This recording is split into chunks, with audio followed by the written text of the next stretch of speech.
അടുത്ത് നമ്മൾ പറയാൻ പോകുന്നത് ഓപ്പറേറ്റർ പ്രസിഡൻസ് ആൻഡ് അസോസിയേറ്റിവിറ്റി ആണ്.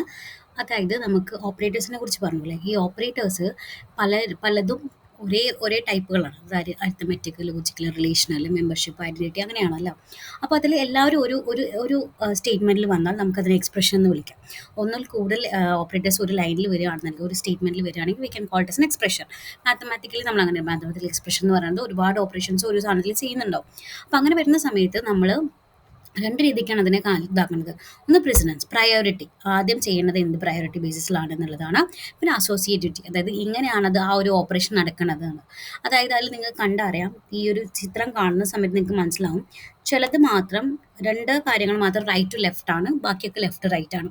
അതിൽ ബേസിക് ആയിട്ട് പറയുന്നത് സ്റ്റാർ സ്റ്റാറും പിന്നെ റൈറ്റ് ടു ലെഫ്റ്റ് എന്ന് പറയുന്നത് ഈക്വൽ ടു സിമ്പിളുമാണ്. അതായത് നിങ്ങൾക്ക് ഓൾറെഡി അറിയാം, ഞാൻ വാരിയബിൾ പറഞ്ഞ സമയത്ത് പറഞ്ഞു എക്സ് ഈക്വൽ ടു 5 എന്ന് പറഞ്ഞാൽ 5ന്റെ വാല്യൂ ആണ് എക്സിലോട്ട് അസൈൻ ചെയ്യുന്നത്. സോ ഇറ്റ് ഇസ് എങ്ങനെയാണ് പോകുന്നത്, റൈറ്റിൽ നിന്ന് ലെഫ്റ്റിലേക്കാണ് ആ വാല്യൂ അസൈൻ ചെയ്യുന്നത്. അതുകൊണ്ടാണ് അതിന് റൈറ്റ് ടു ലെഫ്റ്റ് അസോസിയേറ്റിവിറ്റി എന്ന് പറയുന്നത്. ഓക്കെ, സ്റ്റാർ സ്റ്റാർ എന്ന് പറയുമ്പോൾ ഞാൻ പറഞ്ഞു 5 സ്റ്റാർ സ്റ്റാർ 2 എന്ന് പറഞ്ഞാൽ 5ന്റെ മേലയിലേക്കാണ് 2 വെക്കുന്നത്. അത് 5 സ്ക്വയർ ആണ് ഉദ്ദേശിക്കുന്നത്. 5 സ്ക്വയറിന് എഴുതണമെങ്കിൽ ഞാൻ 5 സ്റ്റാർ സ്റ്റാർ 2 എന്നുണ്ട്. അപ്പോൾ എന്താ ഉണ്ടാവുക, 5ന്റെ മേലിലേക്കാണ് 2 വെക്കുന്നത്. That is 5 into 5 25 is answer. So അങ്ങനത്തെ രണ്ട് ഓപ്പറേറ്റേഴ്സ് മാത്രമാണ് റൈറ്റിൽ നിന്ന് ലെഫ്റ്റിലോട്ട് അസോസിയേറ്റിവിറ്റി ഉള്ളത്. ബാക്കി എല്ലാം നിങ്ങൾ നോക്കിക്കഴിഞ്ഞാൽ 5+3 ആണ്, 5ന്റെ കൂടെയാണ് 3 ആഡ് ചെയ്യുന്നത്. അതായത് ലെഫ്റ്റ് നിന്ന് റൈറ്റിലേക്കാണ് എല്ലാ കാര്യങ്ങളും ചെയ്യുന്നത്. ഇപ്പോൾ 5 > 3 എന്ന് പറയുമ്പോൾ 5നെയും 3നെയാണ്, 5നെ ആദ്യം നോക്കും പിന്നെ 3നെ എടുക്കും, അങ്ങനെയാണ്. പക്ഷേ ബാക്കി രണ്ട് കേസിലും ഇപ്പോൾ x equal to 5, A equal to 5 അല്ലെങ്കിൽ 5 സ്റ്റാർ സ്റ്റാർ 2 എന്നൊക്കെ പറയുന്ന സമയത്ത് അത് റൈറ്റ് വാല്യൂ ആണ് ലെഫ്റ്റിലേക്ക് അസൈൻ ചെയ്യുന്നത്. ബാക്കിയൊക്കെ ലെഫ്റ്റിൽ നിന്ന് റൈറ്റിലേക്കുള്ള കമ്പാരിസൺ ആണ് വരുന്നത്. ഓക്കെ, ഇനി അത് അസോസിയേറ്റീവ് കോൺസെപ്റ്റ്. പ്രസിഡൻസ് പറയുമ്പോൾ ആരാണ് ആദ്യം ചെയ്യുക എന്നുള്ളതാണ്. നിങ്ങൾ ബോർഡ് മാസ്റ്റർ റൂളൊക്കെ മാത്സിൽ പഠിച്ചിട്ടുണ്ടാകും. അതേ കോൺസെപ്റ്റിലാണ് ഇതും വർക്ക് ചെയ്യുന്നത്. ഫസ്റ്റ് ബ്രാക്കറ്റ്സ് തന്നെയാണ്, അതിനുശേഷം ഉണ്ടാവുന്നത് സ്റ്റാർ സ്റ്റാർ ആണ്, എക്സ്പൊണൻഷ്യൽ ഓപ്പറേറ്റർ ആണ് ആദ്യത്തെ ഏറ്റവും ഇമ്പോർട്ടൻറ്റ്. പിന്നെ പ്ലസ് മൈനസ്, അതായത് ഇപ്പോൾ നമ്മൾ +5 +6 എന്നൊക്കെ പറയില്ലേ, അല്ലെങ്കിൽ -6 -7 എന്നൊക്കെ പറയില്ലേ, ആ കോൺസെപ്റ്റാണ് അടുത്ത പ്രസിഡൻസ് എന്ന് പറയുന്നത്. പിന്നെ നിങ്ങൾക്ക് നോക്കേണ്ടത് star, division, flow division, percentage, plus minus. ഇതാണ് ഒരു ഓപ്പറേറ്ററിൽ, അരിത്തമെറ്റിക് ഓപ്പറേറ്ററിൽ തന്നെ ഏറ്റവും ഹയസ്റ്റ് പ്രസിഡൻസ് എന്ന് പറയുന്നത് മൾട്ടിപ്ലിക്കേഷൻ ആണ്, പിന്നെ ഡിവിഷൻ ആണ്, പിന്നെ floor division then remainder operator, modulus operator, then plus minus. ഈ കോൺസെപ്റ്റ് നന്നായി പഠിക്കുക. അരിത്തമെറ്റിക്കിലായിരിക്കും ക്വസ്റ്റ്യൻസുകൾ കുറേ വരുന്നുണ്ടാവുക.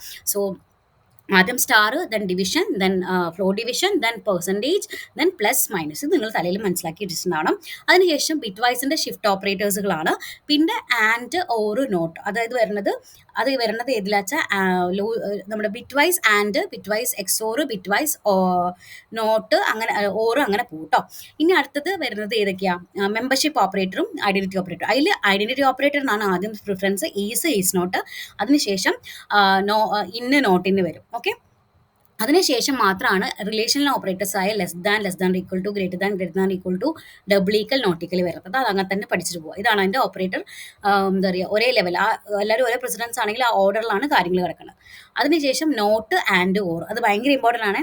ലോജിക്കൽ ഓപ്പറേറ്ററിൽ ഏറ്റവും ഹയസ്റ്റ് പ്രയോറിറ്റി എന്ന് പറയുന്നത് നോട്ട്, അത് കഴിഞ്ഞ് ആൻഡ്, അത് കഴിഞ്ഞ് ഓർ, ഇങ്ങനെയാണ്. ഓക്കെ, അത് ഈഫ് എൽസ് ലാംഡ മൈൻഡ് ചെയ്യേണ്ട. പിന്നെ ഈക്വൽ ടു സിമ്പിൾ, ഇങ്ങനെയാണ്. അപ്പോൾ ഏറ്റവും ഇമ്പോർട്ടൻ്റ് ക്വസ്റ്റ്യൻസ് വരാൻ ചാൻസ് ഉള്ളത് പ്ലസ് അരിത്തമെറ്റിക് ഓപ്പറേറ്റേഴ്സ് വരുന്ന കേസിലും ലോജിക്കൽ ഓപ്പറേറ്ററിന്റെ കേസുകളാണ് കുറേ ക്വസ്റ്റ്യൻസ് ഡയറക്റ്റ് ആയിട്ട് നിങ്ങൾക്ക് വരിക. ഓക്കെ, ഇത്രയും കാര്യങ്ങൾ നോക്കി കഴിഞ്ഞാൽ ഓപ്പറേറ്റർ പ്രസിഡൻസ് മനസ്സിലായി എന്ന് വിചാരിക്കുന്നു. ക്വസ്റ്റ്യൻസ് ചിലപ്പോൾ ഒരു സ്റ്റേറ്റ്മെന്റ് വന്നിട്ട് പ്രൂവ് ചെയ്തിട്ട് ആൻസർ തരാൻ പറയും. അപ്പോൾ ചെയ്യുമ്പോൾ നിങ്ങൾ ആലോചിക്കേണ്ടത് ഏതാണ് ഹയസ്റ്റ് പ്രയോറിറ്റി, അതായിരിക്കും ആദ്യം ചെയ്യുക. ഒരു ചെറിയ എക്സാമ്പിൾ കാണിച്ചിട്ട്, ചെറുതാട്ടോ. ഓക്കെ, എക്ക് 20യുടെ വാല്യൂ ഉണ്ട്, ബി 10 ആണ്, 5C പറയുന്നത് 15 ആണ്, ഡി ഈക്വൽ ടു 5 ആണ്. ആദ്യത്തെ കേസ് പറഞ്ഞാൽ A+B star C by D എന്നാണ് കേട്ടോ. നമുക്കറിയാം ആദ്യം എപ്പോഴും ബ്രാക്കറ്റാണ് ചെയ്യുക. അതായത് 10ഉം 20ഉം കൂടി കൂട്ടിക്കഴിഞ്ഞാൽ 30 കിട്ടും. 30 ഇൻറ്റു 15 ബൈ ഡി. ഓക്കെ, ഇങ്ങനെ ആയിരിക്കും വരിക. കാരണം എന്താ, അത് കഴിഞ്ഞാൽ മൾട്ടിപ്ലിക്കേഷൻ ആണ്, അത് കഴിഞ്ഞിട്ട് മാത്രമാണ് എന്ത് ഡിവിഷൻ വരുള്ളൂ. ഇനി അടുത്ത കേസിലാണെങ്കിലോ ബ്രാക്കറ്റ്സ് വലിയ വലിയ രീതിക്ക് ചെയ്യുന്നുണ്ട്. ഇവിടെയും നമുക്ക് ആദ്യത്തെ കുഞ്ഞ് ബ്രാക്കറ്റ് കഴിഞ്ഞിട്ട് മാത്രമേ വലിയ ബ്രാക്കറ്റിലേക്ക് പോകുന്നുള്ളൂ. അടുത്ത രണ്ട് സെപ്പറേറ്റ് ആണ്. അപ്പോൾ രണ്ടിൻ്റെ വാല്യൂ ചെയ്ത ശേഷം മാത്രമാണ് ഇൻറ്റു ചെയ്യുക.